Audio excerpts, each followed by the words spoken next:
নমস্কার, আমি ডক্টর কোয়েলি চক্রবর্তী দত্ত। আজ আমাদের পঞ্চম পর্ব। বিষয়: বাচ্চা ভীষণ জেদ করে, কথা শুনতেই চায় না, তাকে সামলাবেন কী করে। বাচ্চা খুব জেদ করে, কথা শুনতেই চায় না, এটা আমরা প্রায়শই শুনে থাকি। বাচ্চা জেদ করছে মানে তার কাছে সেই সময় কিছু কারণ প্রকট হয়ে উঠছে। যেমন, প্রথমত সে ভাবছে আমার কথা কেউ শুনছে না, মানে সে অ্যাটেনশন পেতে চায়। দ্বিতীয়ত সে ভাবছে আমি পাওয়ারলেস, মানে ও কন্ট্রোল করতে চাইছে কিন্তু পারছে না। তৃতীয়ত সে ভাবছে আমাকে কেউ বুঝতে চায় না।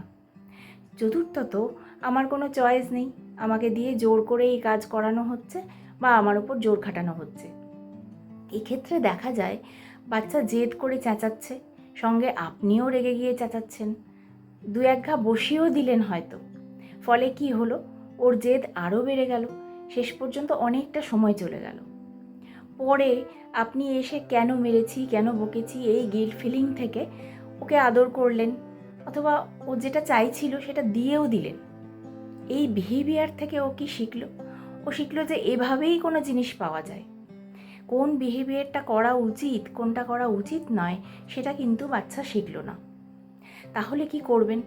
প্রথমত, যখন বাচ্চা জেদ করছে তখন ওকে ইগনোর করুন। সেই বিষয়ে কোনো চেঁচামেচি করবেন না, গায়ে হাতও তুলবেন না। এই কাজটা খুব ধৈর্য ধরে করতে হবে।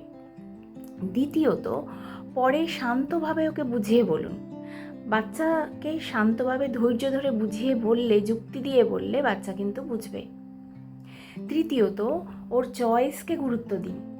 যেমন, ও যদি রোজ চকলেট বা আইসক্রিম চায়, তাহলে সেটা ওকে রোজ না দিয়ে সপ্তাহে একদিন করে দিন।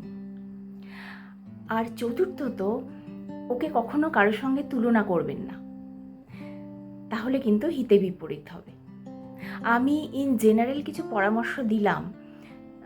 প্রত্যেকটি বাচ্চারই বিহেভিয়ার স্বতন্ত্র, ফলে প্রত্যেকটা বাচ্চার সমস্যা নিয়ে আলাদা আলাদা আলোচনা করার দরকার হয়।